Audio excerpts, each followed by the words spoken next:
Hello YouTube, welcome to my garage. Part one of the winter project. So tried to think of how I'm going to do this, whether I do component by component or if I just kind of just do them in the order I'm going to do them. Since there's going to be some components that I'm going to have to work under the car to do and some that I have to lower the car down and have the clamp open to do, I'm just going to do it like chronologically order. So let's talk about the first thing I'm going to do. So what I did is I took the under body panel, the diffuser, and the exhaust out, just to give myself some room. So first thing is to drain the oil, and I do have this brace. It's an I know Kinetic rear subframe brace. It does. Before I install this, I have a kind of extended size of an oil filter, and I didn't realize at the time that I cannot actually twist this to get it out. I don't think I'm going to have a problem with the normal size oil filter, but this one, if I don't want to drop the subframe brace, I think I'm going to have to kind of cut this out. And I should be able to drop the oil pan. I do need to drop the oil pan to make a modification inside the windage tray, or what do you call that, the baffle. So I think this allows me to do everything. All the bolts are accessible, so I don't think this will get in the way. So I think the first thing to do is drain the oil. So I got this, if you guys followed, I got this Mishimoto drain plug valve. I have these on all my cars. I've never had them pop out. There is a little lock here that you have to, I think I need to do this with two hands, but yeah, you have to pull the lock off, and then we'll be able to just flip the valve and then drain this into a little bucket I have. So let's start with that.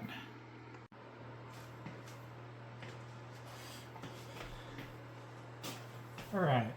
I wish I had one of those extendable, what do you call the long reach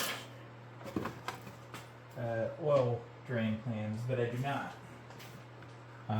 Let's see if I can do this without making a mess. So, yeah, there we go.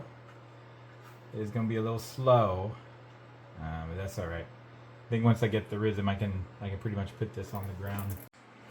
All right. While we let that guy drain, I have decided that I am going to install these pucks. So what this is supposed to do is it replaces that bolt right there. As you can see, it's offset, so the puck will sit right here. Above here is one of the lifting points. I believe it is lifting point B, or sorry, C or D. I'll post a picture here.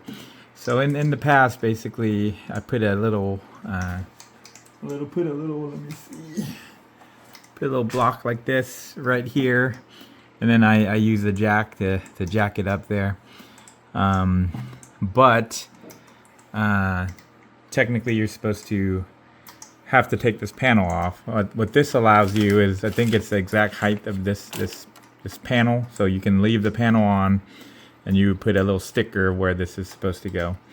So I believe if you install this, well, first of all, we'll add you a lifting point right there, and it'll also allow me to use the quick jacks on this car. I do have quick jacks. I have not used it on this car because the front and the rear lifting points, not jacking points, are offset. The rears are wider, so I've not been able to use them. I think with this, if you place it here, the front will align and you can actually use quick jacks. So the first step is to, let's see, this is like a through bolt. So there's a nut on the other side there. So the first thing would be is to take the old one off. All right. So it's a 13 millimeter. Take this guy out right here. You're going to need to have another 13 on the top to capture the nut.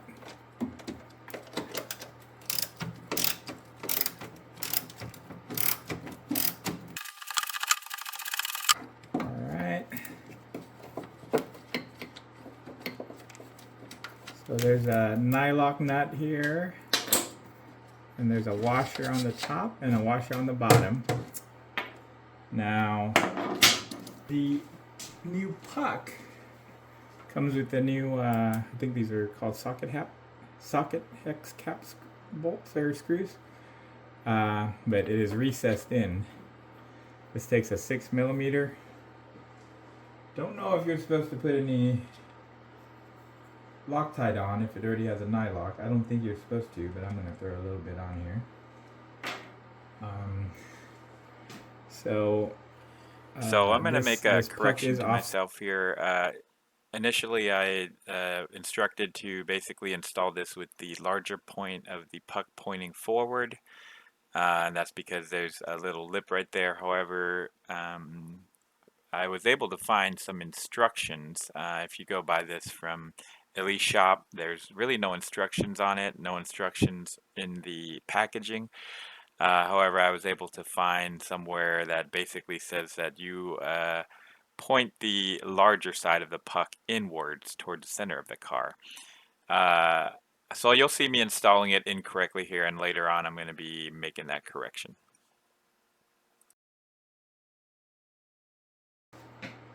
And so, as you can see now, this is flush with where the panel would go. So I got that side in, and I got that side in. I did that previously. So I'm gonna make one correction to this lifting puck. I went online and read a little bit more, watched another video. The direction from the seller seems to be that you want the bolt offset this way so that most of the puck is sitting inward. Same with the other side. So that basically the whole offset is on the outside. That's because of the support member above this. So I backed this out and then rotated it and then snug it back on. So we'll try to lift using that orientation. So that's a pretty easy job, so let's call that job done. This whole time I've been draining the oil, so right now it's just dripping down. I'm gonna let it keep dripping, and then what I decided to do is, without trying to make a mess, I'm just gonna puncture a hole right here and basically let all this drain out. There's gonna be a little oil in the line, so there's gonna be a lot of like disconnecting, and just let it drain out. In the meantime of doing that, I'm gonna take apart these, but yeah, let me just let this go a little bit, and let me see what I can get out of the oil filter there. I think what I'm gonna end up doing is trying to remove this, and then once I have that removed, I'm gonna try to cut this oil filter and then thread it out, since I'm gonna cut about an inch there. I know what inside looks like, so it's not gonna hurt anything, but if I cut about an inch off, I should be able to thread this all out and remove that. So that's what I'm going to do next. Alright, so yep, punctured a little hole there, and just letting that drain out. Might take a while. I might throw another hole on there, or just let that one sit. Alright, as you guys can see, punctured a hole, just gonna let that drip. In the meantime, I'm gonna take apart all the bolts for the oil pan. So these are 10mm.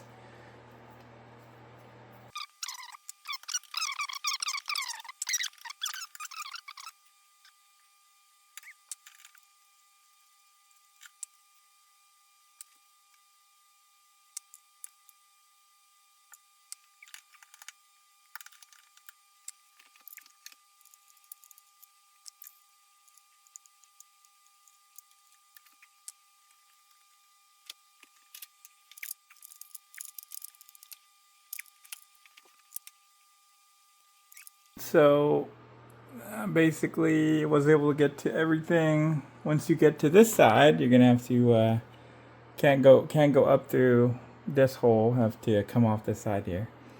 But I got them all off, and let's see how hard this oil pan wants to stay on. Alright, not sure I'm going to be able to do this one-handed, but started taking this little pry tool. And you know, this gasket's only been there for a year, so I started prying right here. And so far it has coming down easy. So last time when I did it with the old gasket, yeah, look at that. Yeah, it's coming off easy. Last time I did it with the old gasket, I pretty much had to like deform the lip here to get it, but looks like with the fresh gasket it's coming off pretty easy. So I'm gonna look at this. Gonna go ahead and work this around, make sure I don't damage anything, because I am gonna reuse this oil pan, and we'll get it dropped down. All right, that was a success. So here's what I suspect is going wrong. So this dipstick, I don't know if it's because it's a supercharger kits usually come with their own dipstick tubes. So it is kind of angled towards that way. And I believe that dipstick's supposed to go in that hole. However, as you can see, I don't think it's going in that hole. There's a couple scratches, and even some scratches right there. So I think it's coming down and it's missing that hole, and then it's kind of pushing to the side. What I'll notice is sometimes I'll get weird readings, and then sometimes the dipstick will, when I push it in, it'll kind of spring back up. So I think what happens is when I push it down again, it kind of makes it past that lip and then seats, but really it needs to go down that hole.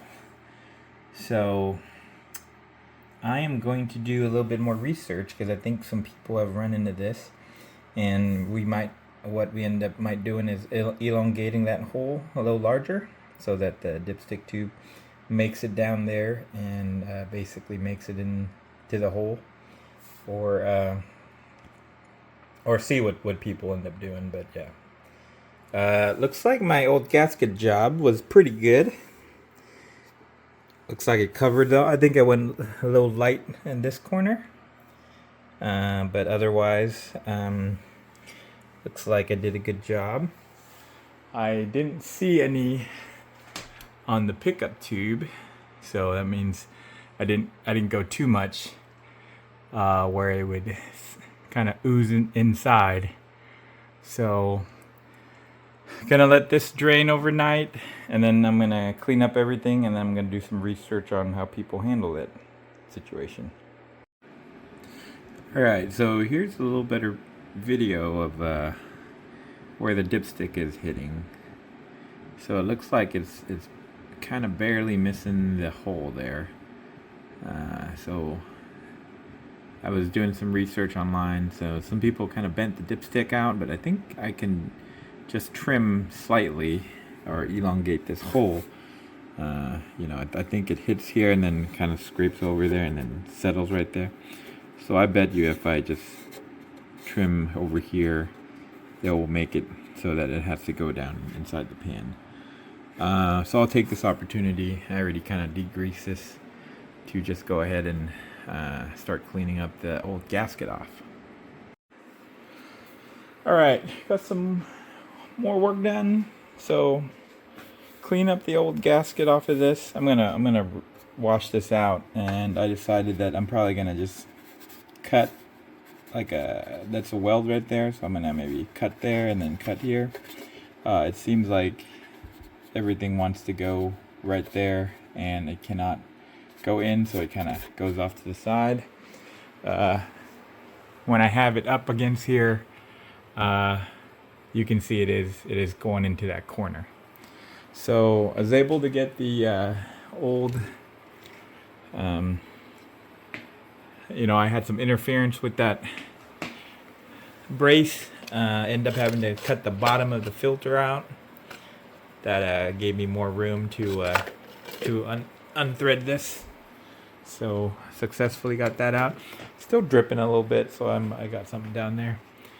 So next thing I did was disconnect the sensor. I think this is a temperature sensor, and you can see there's a little dripping down. I'm going to go ahead and disconnect the old lines from this sandwich plate. Unfortunately, I was chasing down a little weep, so before I put everything back together last time, I ended up just cleaning up and globbering on this RTV, so I don't think it's gonna keep these connections from getting removed, but there's gonna be a little bit of cleanup to do there. So the next thing I'm gonna do is I'm going to take this sandwich plate nut off, and actually before that I'm gonna disconnect these lines and then get this old sandwich plate down. Alright, so able to loosen this with a 30 millimeter. You can see I just broke it loose. I think I have to put something into, looks like it broke loose at the sandwich plate. So got this side loose. Let's see. Not a lot of room. That one broke loose at the oil connection. Essentially, I want to leave the oil hoses, the existing one in. I decided not to pull out all the old lines. I'm just gonna blow them out, and then I'm gonna put a plug in them and kind of tuck them in there. That way, you know, if I ever sell the car, or if I ever decide to go back on the old system, I'll at least have the old system there. I'm gonna try to get all the oil out. So anyways, looks like I just need to slowly work these out, and then on this one I need to find what that size is to hook him. I think it's easier once I just get one completely off. Anyways, let me work on that. Alright, got this one loose, and of course a bunch of oil came out. So thought ahead of time, so got something there to catch it. So gonna hold it here a little bit, and then I'm gonna tackle the other one there. Alright, got the old one off. That M20 to 5/8 BSP stayed with that. So I'm gonna get a wrench on that, let it drip for a bit, and got the old one off. Gonna clean that up, remove that, remove all the gunk, and should be able to pre-install these and let them cure and all that with thread sealant, so I don't have any leaks that I had to glob on silicone like I did last time, RTV like I did last time. Alright, so I got this part cleaned up. I put the new connections on. Gonna let that set. These comes with the washers, the rubber rubber inside them. I think they're called Dowdy washers. I used to know what they're called. But yeah, so I'm gonna let that one sit. In the meantime, what I did is I'm gonna try to blow all the oil in the system. So I hooked the connection up, and let's just give it a see if it'll come out of the other connection.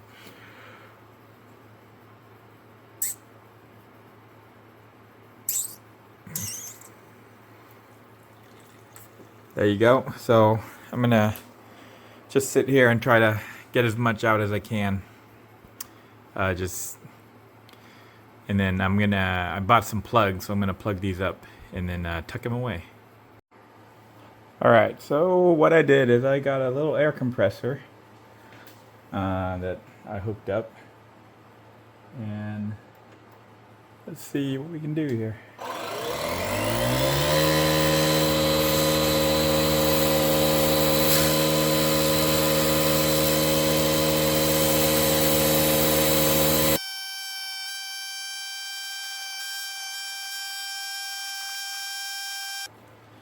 Well, made a little bit of a mess. So let me show you. So yeah, I'm gonna keep doing that until it line comes out without any dripping oil. But yeah, definitely a lot left in there.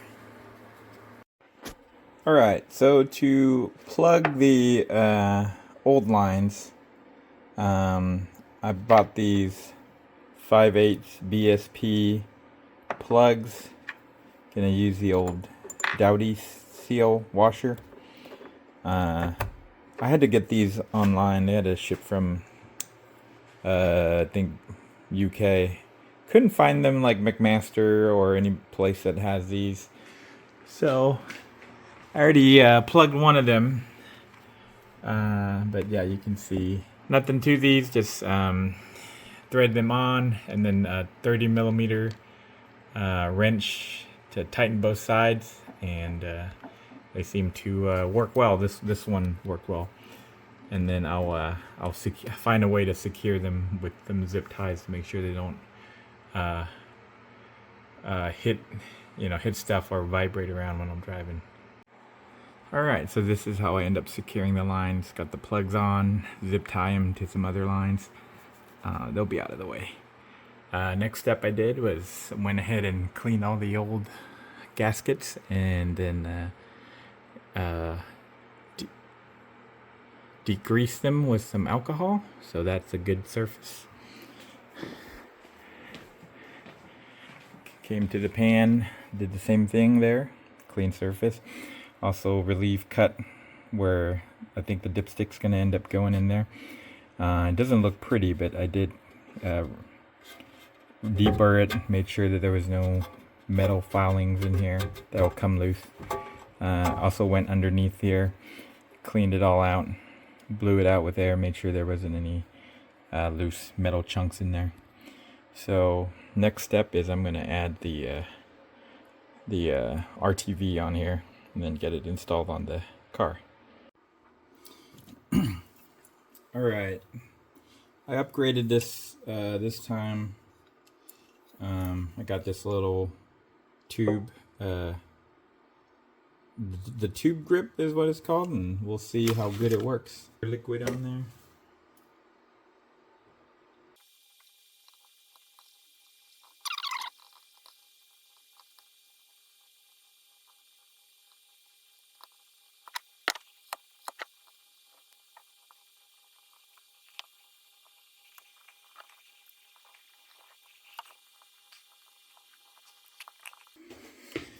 So I'm going to redo some because some of this has like weird texture, and then later on in the tube it comes out more sticky. So I'm just going to wipe off the ones that have the like, seems like it'd be an oil or something on there.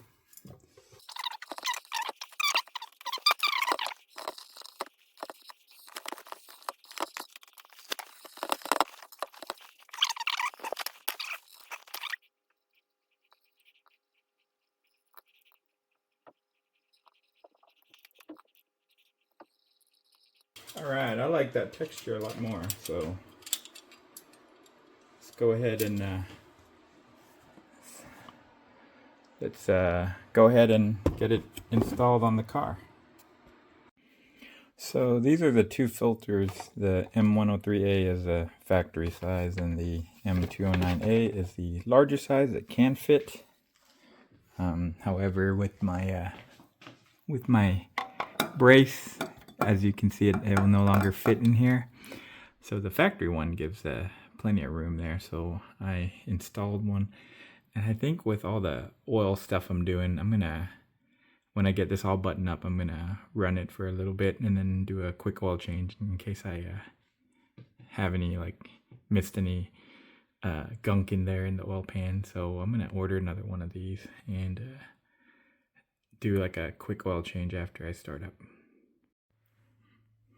So I got the lines hooked up. I kind of marked what the flow direction is, so maybe later on I can figure out on the oil cooler if there is a in and out on that one. So I got these hooked up.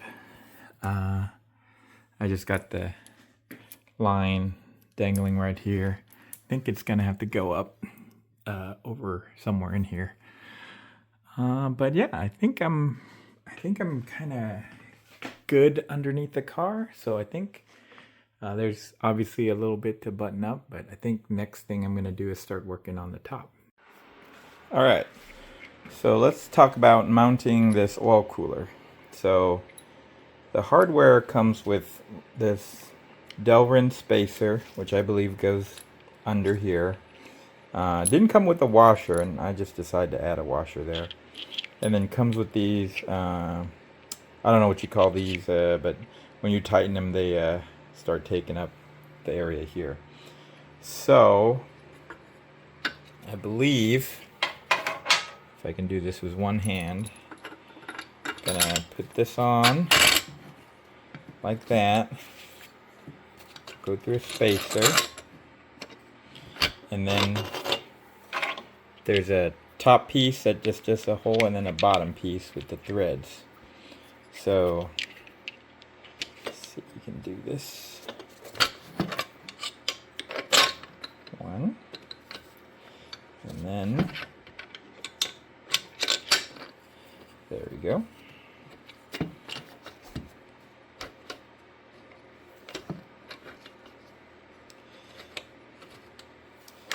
Okay, let me use two hands here, but I'm gonna drop it in this hole. All right, got that tightened down, pretty solid. Now, it also connects to 2 points here, and there's a bag of hardware here, and it also mentions that there be some hardware here that is for the clam kit. I believe it's probably this one, because it's like a flush washer. And so let's take all this. So as you know, if you have a clam tilt kit, you don't install these bolts. So these bolts pretty much go down here. So if you don't have one, you would probably bolt through it using these bolts. But if you do have one, I believe you use this other one. So they did mention kind of tweaking around this a little bit. Right now, it doesn't seem like it would line up, but let's work on that a little bit. All right, I got everything mounted right. So had to get these. See that flush there? Goes behind there. Got this tightened down. So what I also did was routed all the hose. I think I'm gonna go up here. I don't think I'm running into anything. Optional also coming through this hole, but I'm gonna see how this fits first. So the instructions said the passenger side on the oil connection goes to the rear. So there's a connection right here and a connection in the front. So I believe that's the outlet from the sandwich plate. So hot oil will come in through here and then return through that way. So I'm gonna go fiddle around a little bit with the routing and see if this is the best routing. Okay, so I got one harness mounted. Here's a relay. I decided to use the existing post there. There's a fuse here. Couldn't quite get it connected anywhere, so I might figure out what to do with that. This harness also, I believe this goes to the positive and negative connection. And then there's 3 of these watertight connections. I think this is in case you want to expand, so we'll only use one of the 3. And then this one goes to the fan. Now the inertia switch has like like a T connection in, and it comes out with the one 3-prong. So what you do is you disconnect the inertia switch. So I did over here. You're gonna plug one connection in and then plug the other connection into the inertia switch. So this basically tees into that. And then the other side should trigger the relay, and they gave you one of this connection with only one hole open. So I think that will basically, you make that harness into here and that plugs into here. And then these other two I believe is for in the future if you want to expand to something. So I think these are spare parts. Anyways, so yeah, let me start working on getting those all connected. Okay, so I got the inertia switch harness up here. On this connector, it's pretty cool. You basically feed it in through here, and it pops out of there, and you just plug it in here. There's this little piece that I believe goes in to this side, and it kind of clicks in together there. Other than that, I'm gonna got 2 more wires to connect for power. I think there's power like right here, access under the car, and I'm just generally gonna clean up the wire a little bit, but the harness is pretty convenient the way they had it set up here. So let me go ahead and finish that up. Okay, wiring done. Well, I got 2 more to connect on the bottom. I decided to move it to here. I had my washer bottle mounted here. Obviously with this, I can't use that washer bottle, so I already had like a screw hole here. So I got the relay mounted here. I got the fuse mounted here. And then this ended up not having to go that far, so I'm gonna basically wrap all this with like the wiring harness loom. I had to move this. It was like zip tied to come off here. I had to move it to basically go to right here. So everything fits nicely. Now, if I have any fuse or harness or relay problems, I'll have to open up the clam to get to it. It's a lot more simpler on this car, obviously with the clam tilt kit, but if I didn't, I would not want to take the clam off to get to these, so I would probably mount it somewhere else. But okay, so I also changed the routing to route through here and got these connected. Decided to go through here. I don't think this will get in the way of changing the air filter or anything. But yeah, when I went through here, it was kind of like touching the motor mount, and I didn't want it to rub a hole through there. So anyways, let's lift the car up and make the last 2 connections for the positive and negative wire down there. So, and then also we're gonna make sure that when I put the clam down, it doesn't hit anything. I already kind of did it a couple times, and I think we're good. All right, so there's a little junction box right here. I had to pry this cover open, and then there's a this line goes to a grounding lug right behind here. So gonna be able to connect the 2 power to the relay. One's red and one's black. So gonna go ahead and connect those. Okay, I got those 2 connected. Decided to swing it over on this side. Have all the wires kind of hide in this location here. So before we go any further, this is supposed to come on when the key's on. So let's, not gonna start the car, but let's go ahead and test it out.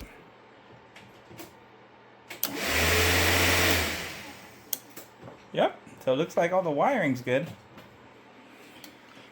All right, so I think we're done with this portion. I may throw some like gold reflective tape up in here. I don't think I need to make any more like holes for air because you know, I have a side scoop, so kind of opens right up to this location.